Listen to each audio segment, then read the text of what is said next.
All right.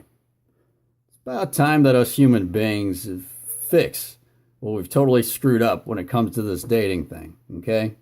You look all the way back to your cavemen. They'd see somebody they liked, they'd grab a club, they'd bonk them in the head and drag them back to their cave. How is it possible that we've made that the most successful time period in dating history?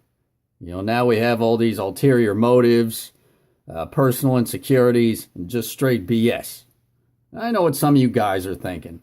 Some of you are like, oh man, I got this dating thing on lock. I do I. You got your pocket full of roofies and your estranged bastard babies all up and down the seaboard. But I'm going to get to you perverts in another video. Your time's coming. Right now, let's stick to this dating thing. A lot of people look at dating like it's a poker game. You don't want to show your whole hand too soon. And you want to up the ante as much as you can without anybody calling your bluff. You got some of these girls on these first handfuls of dates, and they act about as phony as George W. Bush having to give Saddam Hussein the Nobel Peace Prize. If their elevator doesn't go all the way up to the top floor, or if they slaughter puppies in their basement or something like that, you're not going to find that stuff out until it's too late. You have no other choice but to stay with her.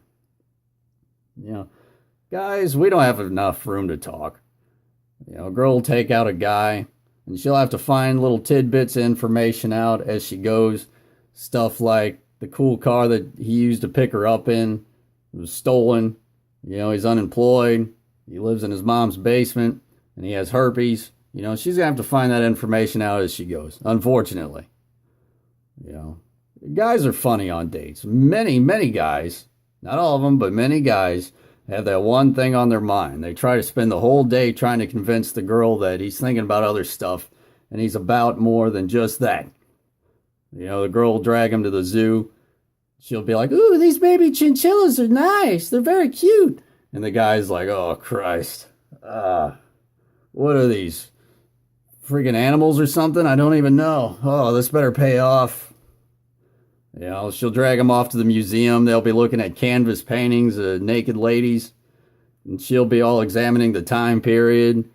And then he'll be like, oh, boy. Count backwards from 100. Think of baseball. Think of Regis Philbin.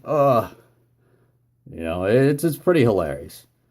And then girls, funny thing about women when it comes to dating is a lot of times what they think they should like and end up with and the kind of man that they're attracted to, they don't always line up.